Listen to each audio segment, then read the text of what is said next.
प्रश्नावली 3.2 प्रश्न क्रमांक 3 अनुपात a1/a2 b1/b2 c1/c2 की तुलना कर ज्ञात कीजिए कि निम्नलिखित समीकरणों के युग्म संगत हैं या असंगत हैं। यहाँ पर सबसे पहले हमें दो समीकरण दिए गए हैं। पहला है 3x धन 2y बराबर 5, दूसरा है 2x ऋण 3y बराबर 7। तो यहाँ पर हम a1, b1 और c1 की वैल्यू निकालेंगे पहले समीकरण से। तो a1 की वैल्यू x का गुणांक होती है, तो ये हो गई 3। इसी प्रकार b1 की वैल्यू हो जाएगी y का गुणांक जो है 2, और c1 की वैल्यू हो जाएगी जो अचर संख्या यहाँ पर दी गई है, तो ये हो जाएगी 5। a2 की वैल्यू उसी प्रकार दूसरे समीकरण में x का गुणांक जो है, b2 की वैल्यू हो जाएगी y का गुणांक जो हमें चिन्ह सहित लेना है, और c2 की वैल्यू यहाँ पर हो जाएगी 7। अब हम यहाँ पर अनुपात में तुलना करके देखेंगे। a1/a2 b1/b2 बराबर है या नहीं है, हम ये चेक करेंगे सबसे पहले। तो यहाँ पर वैल्यू पुट कर दीजिए। a1 की वैल्यू है 3 और a2 की वैल्यू है 2, b1 की वैल्यू है 2 और b2 की वैल्यू है -3, जो कि हमें दिख रहा है कि बराबर नहीं है। तो यहाँ पर a1/a2 बराबर नहीं है b1/b2 के, अर्थात इन समीकरणों के युग्म कैसे होंगे। अतः हम लिखेंगे अतः समीकरणों के युग्म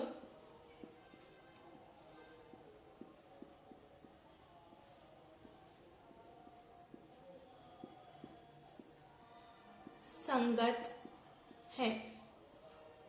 अतः समीकरणों के युग्म संगत है। ये जो सारी कंडीशन होती है ये मैंने आपको एक वीडियो में पहले पूरा पढ़ा चुका है, जिसकी लिंक आपके लिए डिस्क्रिप्शन में मिल जाएगी। आप वहां से इसके पूरे कंसेप्ट को समझ सकते हैं।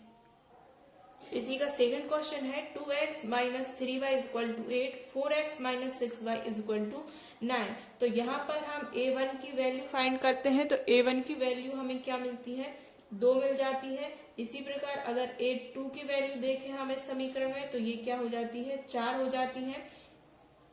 b1 की वैल्यू क्या मिलती है, -3, और b2 की वैल्यू यहाँ पर मिलती है -6।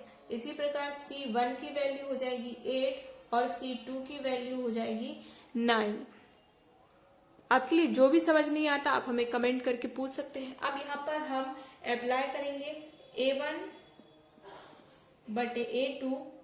अब देखेंगे ये b1/b2 के बराबर है अथवा नहीं है। तो b1/b2 फिर c1/c2, इनको हम बराबर करके देखते हैं कि ये बराबर है अथवा नहीं है। तो a1 की वैल्यू है यहाँ पर 2, इसी प्रकार a2 की वैल्यू क्या है, 4 = b1 की वैल्यू है -3, b2 की वैल्यू है -6। 2 एकम 2, 2 दूनी 4, इसी प्रकार 3 एकम 3, 3 दूनी 4। तो यहाँ पर ये दोनों चीजें तो क्या हो गई, बराबर हो गई। और जब a1/a2 बराबर b1/b2 हो जाता है, तब हम यहाँ पर c1/c2 भी चेक करते हैं कि ये बराबर है अथवा नहीं है। तो c1/c2 क्या हो गया, 8/9 है, जो कि बराबर यहाँ पर नहीं है।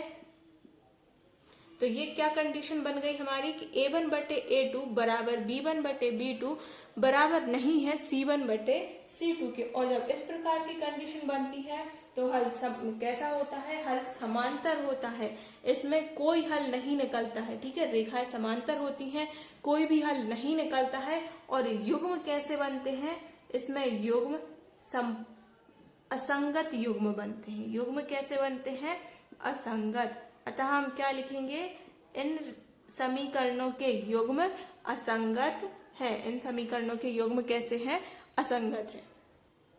तीसरा प्रश्न है 3/2x धन 5/3y बराबर 7।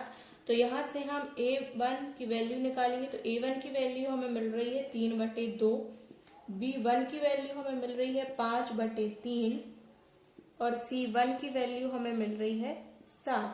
इसी प्रकार a2 की वैल्यू हमें मिल रही है 9, b2 की वैल्यू है -10 और C2 की वैल्यू है 14।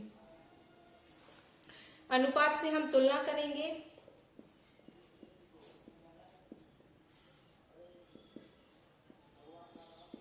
A1 बटे A2 बराबर B1 बटे B2 बराबर C1 बटे C2। अब यहाँ पर तुलना करेंगे, हम यहाँ पर मान रख देंगे तीनों चीजों के, A1, A2, B1, B2, C1, C2।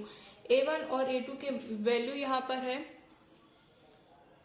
3 बटे 2 A1 की वैल्यू है, और बटे A2 की वैल्यू कितनी है 9। इसी प्रकार B1 की वैल्यू क्या है 5 बटे 3, और B2 की वैल्यू है -10।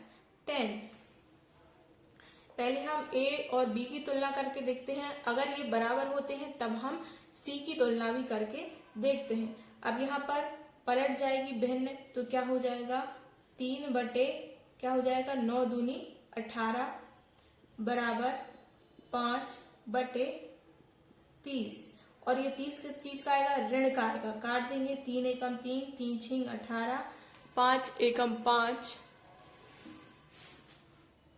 5 छक्के 30, पर ये किस चीज का आ रहा है, ये ऋण का आएगा।